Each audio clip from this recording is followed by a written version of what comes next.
C'était ta semaine? Oui, chouette. J'ai eu un week-end, c'était trop bien. Mais sinon, j'ai trouvé une chouette partition. J'espère qu'on pourra la faire ensemble. Oh, ça va être chouette. On sera à la prof. On va se dépêcher, on y va vite.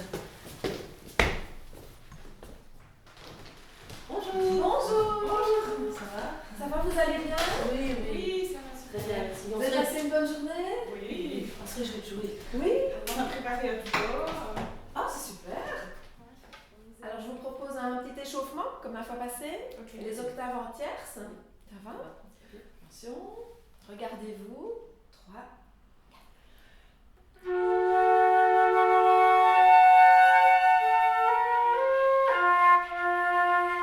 Voilà. Le passage de do à fa, ça va jamais. Non? Ah bon, écoute, je te propose qu'on refasse le do fa plusieurs fois. Tu fais attention pour voir, et on va regarder ça bien ensemble, si tu ne mets pas de doigt trop tôt. Et appuie-toi bien sur le souffle pour aller vers la deuxième note, ça va? On est attentif à tous ces paramètres-là. Alors on s'est vu la semaine et on a vu le duo, on a travaillé. Le duo que vous aviez fait Ouais, la semaine chez passée. Véronique. Ah, vous êtes vu en tour du cours pour ça, c'est Ouais. génial. Bah, je vous écoute, je vous laisse faire. Alors, démarrer, autonome.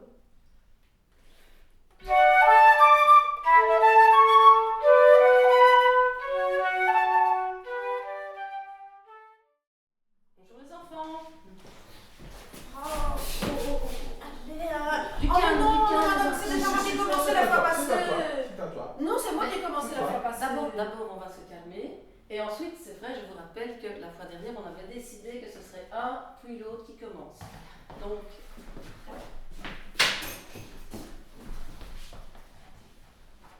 Et ma partition? Quoi, ma tu partition? n'as pas. Tu n'as Bah pas si, la mon partition. Mozart, tu n'as pas pris? Bah, t'avais qu'à y Bah penser. si, t'as pas pris mon Mozart? Mais Fabien, ce n'est pas à ta sœur à penser à ta partition. Bah C'est à toi. comment? C'est à toi y penser, tu n'as pas. Bah non. Mais écoute, ce n'est pas grave, moi j'ai la partition. Ah, Donc, oui. c'est bon? S'il te plaît, mais bien sûr, c'est le bon. Je t'en prie, assieds-toi, on va commencer.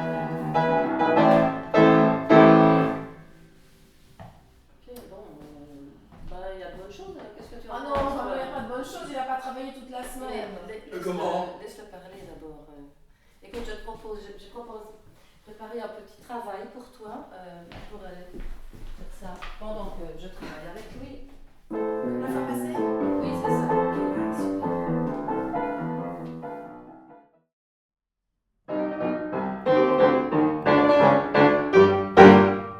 Ah bravo, très très bien. Très très bien. C'est très prometteur pour l'audition qui arrive bientôt. Merci beaucoup. Super. Et qu'est-ce que vous avez? Alors moi, monsieur, vraiment, je suis Installez-vous, désolée. hein, installez-vous. J'ai pas mes affaires. D'abord, Ah. je ne les retrouve plus à la maison. Ma maman a nettoyé et je ne sais pas ce qu'elle en a fait. Et C'est donc, embêtant ça. Bah. Alors on va profiter qu'on est à l'académie pour faire une petite lecture à vue si vous n'avez pas vos partitions. Bon, bah d'accord. Voilà, ici par exemple cette petite mélodie ici. Voilà. Voilà. Donc do, Do. clé de sol, ici, voilà. Vous êtes sûr que c'est ce do là? Vous êtes sûr que c'est ce do là? C'est do en clé de sol. Oui mais celui-là. Ah oui,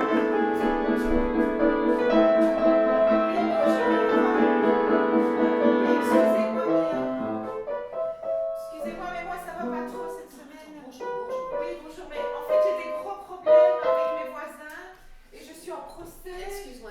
Oui, et alors après, oui, mais ça se passe On pas en trop bien avec parlera mon après. avocat et du coup j'ai des palpitations, donc je suis vraiment pas bien. Mais j'ai travaillé, et regardez, j'ai coupé mes ongles, donc Oui, j'espère que ça tout va aller. Oui, sûrement, ça va sûrement aller. On va d'abord écouter Fabien. Bon, mais qu'est-ce que je fais moi alors Bah, maintenant? assieds-toi Ok. et écoutons ensemble. Pas comme ça, on Bon, ben t'écoutera d'accord, après. alors je révise un peu.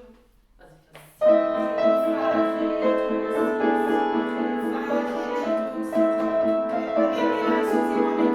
J'ai un petit problème de doigté, là, j'ai pas bien Mais compris. écoute, il faut qu'on écoute Fabien là, d'abord. On parlera Oui, de ton et- morceau après. En plus, j'ai excusez-moi, il y a quelque chose que j'ai pas bien compris en théorie au solfège. Vous pourrez m'expliquer aussi? Oui, Parce je que j'ai t'expliquerai examen après, juste je t'expliquerai après, mais on va d'abord écouter Fabien parce qu'en plus, il a vraiment bien travaillé et c'est tellement beau. Je suis super. Là, je j'ai examen de théorie. Fabien. Mais il y a quelque chose que j'ai pas compris. Vous voulez pas m'expliquer, s'il vous plaît? J'ai examen là, je suis vraiment stressée. Examen tout de suite. Oui, tout de suite là maintenant dans 10 minutes. Ici, là, j'ai pas compris. Là, on est en quelle tonalité là? Mais écoute, je n'ai pas le temps maintenant, tu aurais dû me le demander plus tôt. Mais oui, mais Si plus t'as tôt, examen c'était pas maintenant, possible. je- Oh là là. Ben, J'ai pas examen maintenant dans à 5 ton minutes. examen. Bon, mais et- ok, d'accord, alors je vais à mon examen, mais Oui, c'est promis la semaine prochaine, je serai là tout le cours et je vais Oui, vraiment d'accord. travailler. d'accord. Ok? Ok, Bon, on au verra. revoir alors, à la Oui, semaine au revoir, prochaine. Véronique. On est obligé d'avoir cours à deux parce que j'aimerais que ce soit plus avec elle l'année prochaine. Ben, écoute, on va trouver une solution. Il y a toujours des solutions. Alors, à propos du duo de flûte, c'est un groupe qui fonctionne particulièrement bien. Et déjà ici, on a plusieurs éléments. Ce sont des personnes qui se connaissent, qui ont bien sympathisé. Il n'y a pas de compétition entre elles. Elles ont plus ou moins le même âge et pourtant, elles ne sont pas du tout du même niveau. Mais vu l'entraide de l'une à l'autre, ça fonctionne bien, elles s'écoutent, elles adorent la flûte, elles sont très motivées. Et donc, le prof ne doit pas donner à lui seul toute la dynamique, mais elles apportent déjà beaucoup de dynamique. Donc, ça, c'est vraiment le duo idéal du cours semi-collectif. Mais voilà, ce n'est pas si courant. Hélas, on pourrait le penser. Ben non, donc tu as un petit peu deux des trois facteurs importants dans la semi-collectivité. Elles ont le même âge parce qu'elles ont un peu les mêmes personnalités, en tout cas ça matche bien. Et donc comme tu l'as dit, même si elles n'ont pas le même niveau, c'est déjà un bon combo gagnant. Tout à fait. Elles participent, elles ont une relation forte dans l'esprit de coopération, pas de compétition, elles sont autonomes, Oui. elles ont une bonne motivation intrinsèque.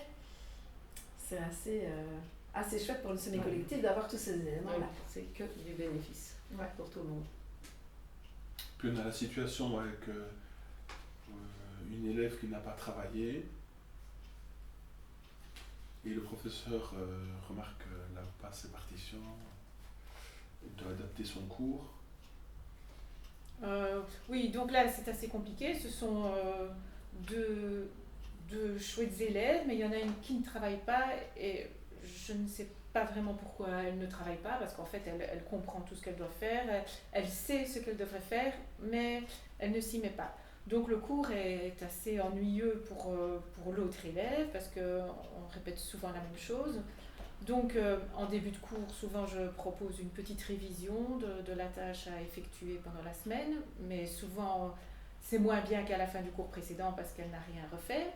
Alors il faut imaginer des tâches d'appoint, un petit peu de lecture ou un mini-projet créatif à faire sur le champ au cours, ou alors un petit quatre-mains où l'élève qui ne travaille pas a une partie plus facile. Là ça les motive sur le moment, ça leur fait plaisir, mais c'est quand même pas ça qui l'a fait travailler à la maison. Alors j'essaie aussi de proposer un contrat de travail avec l'élève en lui demandant de réserver un petit moment chaque jour et en établissant une petite tâche à accomplir chaque jour. Mais malgré tout, il y a quand même peu de travail. Donc on essaie parfois de s'expliquer un peu en dehors de cours. J'ai déjà aussi envoyé un mail aux parents, mais jusqu'à présent, il n'y a pas vraiment quelque chose qui marche et l'élève, malheureusement, ne travaille toujours pas. Oui, et puis il y a le problème de l'autre élève qui, du coup, ne se sent pas impliqué dans le cours. Oui, et ça risque même de freiner l'autre élève, C'est qui, ça. elle, est motivée et qui, elle, a envie de jouer, envie de participer aux auditions, et donc c'est assez compliqué. Il y en a une qui veut participer et l'autre qui n'est jamais vraiment prête à participer. C'est ça. Voilà. Donc je me demande si je vais laisser ce groupe ensemble l'année prochaine. On termine l'année comme ça, vu l'horaire, mais voilà, ça fait déjà plusieurs années que ça dure. Donc elle continue à venir au cours, mais elle ne travaille pas. Voilà, c'est assez compliqué. Mhm. Oui, donc du coup c'est difficile d'appliquer l'autre élève qui risque de se démotiver. Mais oui, c'est ça, c'est assez compliqué. Donc moi j'essaie toujours de tirer les élèves vers le haut. Et je constate malheureusement que dans un groupe où un élève ne travaille pas, on va focaliser notre attention sur lui, ou on risque de focaliser notre attention sur lui, il risque de tirer le groupe vers le bas, alors qu'on a une élève motivée qui a envie de travailler. Donc il faut rééquilibrer. Donc l'année prochaine, je vais séparer ces enfants-là. Je suis obligée de garder le même horaire cette année-ci, mais je suis attentive à à vraiment passer des moments seuls aussi avec l'élève qui travaille pour garder sa motivation. Très bien. Et tu sais aussi qu'au niveau du non-travail, tu peux faire appel à la direction parfois pour un passage en classe. Oui, c'est vrai. C'est particulier, on n'en a pas beaucoup, mais c'est à part parfois dans des difficile duos où ça fonctionne très bien, ça leur permet de se retrouver. Quand ils doivent jouer leur propre répertoire, ils n'ont pas du tout envie de participer parce qu'ils l'entendent déjà toute la semaine et qu'ils se voient toute la semaine. Et tu es obligé de les laisser ensemble. Oui, l'horaire ne saurait pas se faire autrement. Il y a déjà 4 enfants dans la famille, donc c'est cet horaire-là, et puis c'est tout, c'est impossible autrement. Ce serait important de fixer un cadre de classe qui soit différent de ce qu'ils vivent à la maison, et que dès qu'ils rentrent dans la classe, ils savent qu'ils sont dans un cadre différent, et comme ça ils vont pouvoir mieux respecter le cours. Peut-être pourquoi pas leur créer un rituel d'accueil. Déjà donc comme ça va encore un peu plus les introduire dans la classe. Les responsabiliser aussi, chacun leur rôle, chacun s'occupe de ses affaires, l'un ne juge pas l'autre et inversement, ça c'est pas acceptable. Leur donner parfois, si vraiment ils sont un petit peu plus nerveux ou quoi, ou fatigués ce jour-là, chacun a un travail à faire de son côté pour après les remettre ensemble et que ce soit un bonus et non pas plutôt quelque chose qui ne passe pas.